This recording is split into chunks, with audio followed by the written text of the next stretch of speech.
সবাইকে নতুন ভিডিওতে স্বাগতম জানাচ্ছি। আজকে একটি অত্যন্ত পাওয়ারফুল টুলস নিয়ে আপনাদের সামনে কথা বলবো, যেটি হচ্ছে পিডিএফ পিডিএফ লাভ পিডিএফ। তো আমরা চলে যাই টুলসে। আমরা ক্রোম ব্রাউজার ওপেন করে বা যে কোনো ব্রাউজার ওপেন করে আমরা ilovepdf.com নামক আমরা টুলসটি ওপেন করি। এটি হচ্ছে অনলাইন ভিত্তিক একটি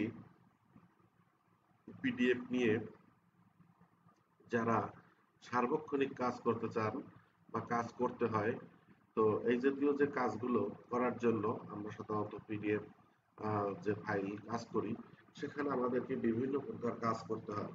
তার মধ্যে যেমন merge PDF, split PDF, compress PDF, অর্থাৎ আমাদেরকে কখনো কখনো কয়েকটা পিডিএফ ফাইল আমাদেরকে একত্র করতে হয়, তখন আমরা মার্জ পিডিএফ ইউজ করি। কখনো আমাদের পিডিএফ ফাইলটাকে ভাগ করতে হয়, তখন আমরা স্প্লিট পিডিএফ ইউজ করব। কোনো কোনো পিডিএফ ফাইলকে আমরা মাঝে মাঝে কম্প্রেস করে সাইজ কমাতে হয়, তখন আমরা কম্প্রেস পিডিএফে চলে যাব। পিডিএফ থেকে ওয়ার্ড ফাইল করতে হয়, পিডিএফ থেকে পাওয়ার পয়েন্ট করা হয়, পিডিএফ থেকে এক্সেলে যাওয়া হয়, ওয়ার্ড থেকে পিডিএফ করা হয়, PowerPoint to PDF, Excel to PDF. এরপরে আমরা যদি কখনো পিডিএফ ফাইল এডিট করতে চাই, তাহলে এডিট পিডিএফ করতে পারবো। পিডিএফ ফাইলটাকে আমরা জেপিইজি ফাইল করতে পারবো, আবার জেপিইজি ফাইলকে পিডিএফ ফাইলে করতে পারবো। তো এই জাতীয় যে কাজগুলো, পিডিএফ রোটেট করতে পারবো, ওয়াটার মার্ক রিমুভ করতে পারবো অথবা উঠাতে পারবো, এক্সটিএমএল to PDF, unlock PDF, PDF unlock করতে পারবো, প্রোটেক্ট পিডিএফ, পিডিএফ ফাইলটাকে প্রোটেকশন দিতে পারবো, অর্গানাইজ পিডিএফ, পিডিএফ ফাইলটাকে সুন্দরভাবে সাজাতে পারবো। তারপরে হচ্ছে পিডিএফ টু পিডিএফ এ, তারপর রিপেয়ার পিডিএফ, পেজ নাম্বার বসাতে পারবো, scan two PDF, OCR PDF, তারপরে কম্পেয়ার পিডিএফ, তারপর হচ্ছে রিডাক্ট পিডিএফ। তো এগুলো হচ্ছে অত্যন্ত পাওয়ারফুল টুল, যে পাওয়ারফুল টুলগুলো ইউজ করে আমরা একটা পিডিএফ ফাইলকে আমরা বিভিন্ন ধরনের আমরা কাজ করতে পারি। তো আমি দেখাচ্ছি যে প্রথমে হচ্ছে যদি আমরা ইউজ করি যে কম্প্রেস পিডিএফ, একটা টুলস করে আমি দেখাচ্ছি যে আমরা মার্জ করব, অর্থাৎ কয়েকটা পিডিএফ ফাইলকে আমরা মার্জ করব, একত্র করে ফেলবো। তো মার্জ পিডিএফ এ ক্লিক করলে আমরা এখানে মার্জ পিডিএফ এর সিলেক্ট পিডিএফ ফাইল চলে আসবে। এখানে একাধিক পিডিএফ ফাইলকে আমরা একত্র আমরা পিডিএফ ফাইল করে ফেলতে পারবো। তো এখানে আমাকে সিলেক্ট করতে বলবে, অথবা আমি এটি ড্রাগ করে এখানে নিয়ে আসতে পারবো। তো মনে করি এখানে আমার দুটি ফাইল আছে পিডিএফ, আমি পিডিএফ ফাইল দুটোকে একত্রে সিলেক্ট করে ওপেন করে দিব, একত্রে সিলেক্ট করে ওপেন করে দিব।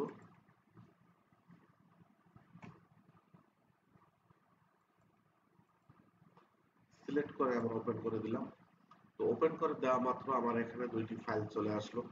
তো দুইটি ফাইলকে আমরা এখন যদি মার্জ করি, এখান থেকে মার্জ করার সাথে সাথে তো মার্জ এখন যদি আমরা এটাকে অটোমেটিক দেখা গেল যে আমার দুইটি ফাইল একত্র হয়ে গেছে। ডাউনলোড অটোমেটিক এখানে ডাউনলোড হয়ে যাবে।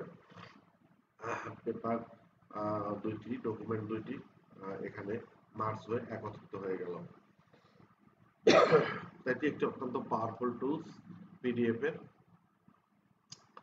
আমরা যদি এরপরে চলে যাই স্প্লিট পিডিএফ, আমাদেরকে অনেক সময় এমপিও ফাইল ভাগ করতে হয়, বড় বড় ফাইল ভাগ করতে হয়, তখন আমরা যে কাজগুলো করব সেই কাজগুলো কিন্তু এখান থেকে সিলেক্ট পিডিএফ এ ক্লিক করে স্প্লিট করে দেব। তো মনে করি আমরা এখানে যদি বড় কোনো ফাইলে আমরা চলে যাই, যে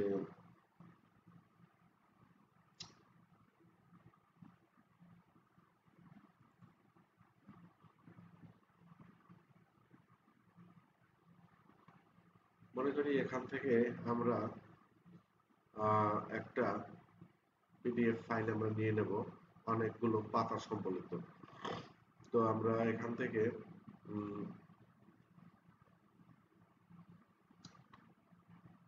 যে তার ইনফরমেশন মনে করি আহ, একটা কপি, এটা এখানে কয়টা কপি আছে, এখানে 1 2 3 তিনটা কপি আছে। তো আমরা যদি এটা নিয়ে নিলাম, নিয়ে নেব, নিয়ে নেওয়ার পরে আমরা যদি এটাকে এক থেকে তিনটা পাতা আছে, তো আমরা যদি এখন এটাকে ভাগ করি, যে ভাগ করব কিভাবে, আমরা কোথা থেকে কোথা ভাগ করব, যে ফ্রম রেঞ্জ 1 2 3, কারণ এখান থেকে যে আমরা শুধু টু নামের টু মাঝখানের ফাইলটাকে, পৃষ্ঠাটাকে আমি ভাগ করব, তাহলে টু টু টু মানে অনলি দুইটা, মানে অনলি 2 নাম্বার পেজটাকে আমি শুধু ভাগ করতে চাচ্ছি। তো আমি 2 আর 2 এইটা দিয়ে দিলাম। তো এবার আমি স্প্লিট করব। দেখুন মজা, সাথে সাথে আমার এই ফাইলটি স্প্লিট হয়ে গেল, এবং স্প্লিট হয়ে অটোমেটিক ডাউনলোড হয়ে যাবে, এবং ডাউনলোড হয়ে এখানে শুধুমাত্র একটি পাতা চলে আসবে পিডিএফ হয়ে, মাঝখান থেকে এই যে একটি পাতা কিন্তু চলে আসলো, একটি পাতা। তো এভাবে আমরা যেমন আমাদের এমপিও ফাইলগুলো, বড় বড় এমপিও যে ফাইল আছে আমাদের, এমপিওর ফাইলগুলো আমরা এখান থেকে এভাবে স্প্লিট করতে পারি। তো এরপরে চলে যাই কম্প্রেস পিডিএফ। যেগুলো আমাদের সার্বক্ষণিক প্রয়োজন হয় তেমন কয়েকটি টুলস আমি দেখাচ্ছি।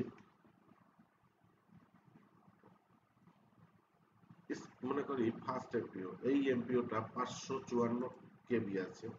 তো 554 কেবি ফাইলটাকে আমরা কম্প্রেস করে ফেলবো। তো এটাকে ক্লিক করে আমি ওপেন করে দিলাম। ওপেন করে যে বলে দিব যে আমার রিকমেন্ড কেমন থাকবে, যে কম্প্রেশন লেভেলটা কেমন থাকবে, যেখানে compression good quality, good compression, okay এটা থাকবে। আমি কম্প্রেস করে দেবো 500 এমবির ফাইলটাকে সে অনলি 90 কেবির মধ্যে নামিয়ে নিয়ে আসলো, মানে 84% সে স্মল করে দিল, এবং স্মল করে সে এখানে ডাউনলোড করে দিল 90.8 সামথিং। তো এটা হচ্ছে কম্প্রেস পিডিএফ। তো আশা করি বুঝতে পেরেছেন যে আমাদের কত পাওয়ারফুল টুলস এই যে লাভ পিডিএফ। আমরা লাভ পিডিএফ ইউজ করব, এবং এখানে যত ফাইলগুলো আছে আমরা পিডিএফ ফাইলটাকে খুব সহজ এখান থেকে, যেমন এই আরেকটা না দেখালেই না হয়, যেমন পিডিএফ টু জেপিজি আমাদের প্রায় প্রয়োজন হয়। জেপিজি, এখানে আমরা পিডিএফ একটা ফাইল সিলেক্ট করে দেব। সিলেক্ট করে মনে করুন এই এমপিওটাই বা ইনফরমেশন, এটা আমি এটাকে ওপেন করে জেপিজি করি, যে জেটি করি, যে JP page two JPG, JPG convert to JPG, এটি একটি জিপ ফাইল হয়ে ডাউনলোড হয়ে যাবে। অর্থাৎ তিনটার একটা জিপ ফাইল তৈরি হয়ে যাবে। আমি সেটাকে এক্সট্রাক্ট করে নর্মাল ওপেন করলেই সে সাথে সাথে সেটা তিনটা ফটো মোডে চলে আসবে। এই যে এটাকে আমি যদি এখন শো করি যে কোথায় আছে, শো করে আমি যদি এটাকে এক্সট্রাক্ট এখান থেকে আনজিপ করি, রাইট বাটন ক্লিক করে আমি যদি এটাকে এখন আনজিপ করে দেই, যে না আমি এটিকে ভেঙে ফেলবো, অর্থাৎ আমি তিনটা ছবি চলে আসবে। তো এটাকে যদি আমি এখান থেকে এক্সট্রাক্ট হিয়ার করে দেই, জাস্ট দেখুন মজা, সাথে সাথে সে এখান থেকে এক্সট্রাক্ট হয়ে তার তিনটা ছবি সে এখান থেকে তৈরি করে দেবে, অর্থাৎ সে আনজিপ হয়ে যাবে, এবং এই যে তিনটা ছবি সে বানিয়ে দিল, ইনফরমেশন 3, পেজ 1, পেজ 2, পেজ 3, তিনটা এখন জেপিজি মোডে তিনটা ছবি হয়ে গেল। আমরা তিনটা ছবিকে যে কোনো কাজে কিন্তু এখন লাগাতে পারি। তো এটাই হচ্ছে মোস্ট একটা পাওয়ারফুল টুলস লাভ পিডিএফ এর। তো আশা করি আপনারা সবাই বুঝতে পেরেছেন, এবং আমরা যারা বিভিন্ন কাজ করি আমরা এই কাজে এই লাভ পিডিএফ টুলসটাকে আমরা ইউজ করতে পারবো, এবং এটি সম্পূর্ণ ফ্রি। এটি কোনো ধরনের পেক ছাড়াই কিন্তু আমাদেরকে ফ্রি সফটওয়্যার হিসেবে, অনলাইন টুলস হিসেবে আমরা এটিকে, কিন্তু এটি ব্যবহার করার শর্ত হচ্ছে অবশ্যই কিন্তু নেট সংযোগ থাকতে হবে, নেটে থেকে কিন্তু সকল ধরনের কাজ করতে হবে। ধন্যবাদ সবাইকে, ভিডিওর সাথে দেখা হবে।